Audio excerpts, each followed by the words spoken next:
Joining us live now is Dr. Isaac Bogoch, Infectious Diseases Specialist at Toronto General Hospital. Dr. Bogoch, happy Halloween. Thanks for being with us this morning.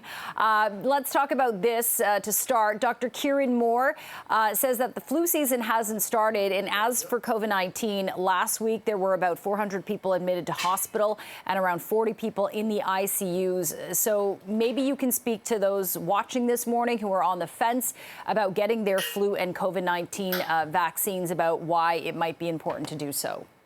No, absolutely. So, yeah, thanks for bringing that up. It is important to recognize that we have seen a rise in COVID since the tail end of the summer, and flu season is going to be underway in a matter of weeks. We know that both of these infections can make you feel really crummy, and of course, people who are more vulnerable to these infections can certainly have more severe outcomes like hospitalization and, sadly, death. Vaccines are widely available. They're free, and it's extremely important to get these vaccines, especially people who are at greatest risk for severe infection. For example, the COVID-19 vaccine, again, that's the updated one is available in family physicians' offices and pharmacies, in public health clinics all around Ontario, and will be increasingly available. So if you can't get it this second, it will be available, in days or in a week or so. And again, influenza vaccines available for 6 months of age and up as well. Very important to get that one. We're going to have a flu season this year too. Yeah, and Toronto Public Health really making it easier by allowing people to get, kind of a 2-in-1 situation by going to roll up their sleeves. We talked about, seniors and people at risk being able to access the flu shot sooner.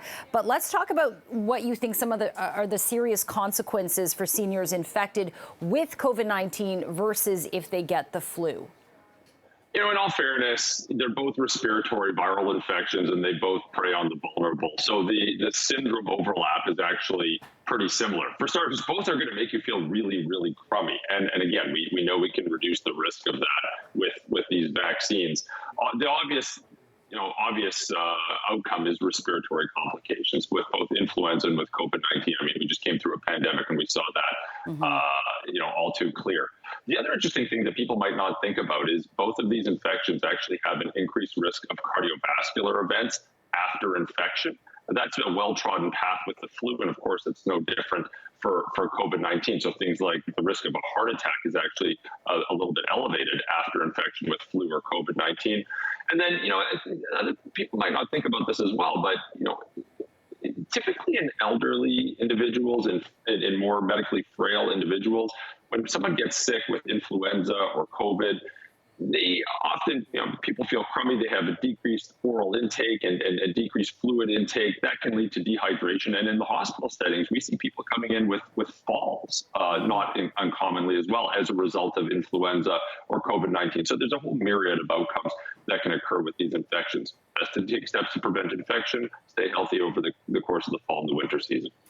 Yeah, you really painted a picture of, all the repercussions, getting COVID or a flu can lead to. I didn't know the one about the cardiac risk. Interesting stuff. Okay, Dr. Bogoch, I'm going to be throwing a few numbers at you for this next one, so bear with me. I want to talk about the safety of COVID-19 vaccines. A new report from Public Health Ontario says 38 million doses of COVID-19 vaccine have been administered since 2020, with adverse events reported on about 23,000 occasions. About 1,200 were serious and 38 were deadly. So what do those numbers say to you, given in mind the initial 38 million doses given out? Yeah, so let's start with that. 38 million doses, that's the denominator. So that's a massive, massive number. So these events that we're talking about are pretty rare.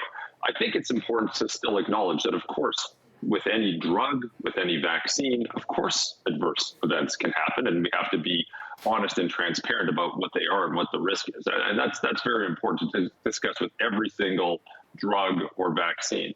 The other important point to discuss with these numbers, too, is that the way that this data is collected, we're talking about temporal relationships, not causal relationships. So, for example, these adverse outcomes were related in time to the vaccine, but Some, but not necessarily all, might be causally related to the vaccine. And that's a very important piece of information. And that's just the way that this data is collected. And of course, you have to look at other parts of the world to look at their adverse events as well, and how those are recorded. And again, that all paints a picture that, in general, these vaccines are remarkably safe. But of course, there still can be adverse events associated with them.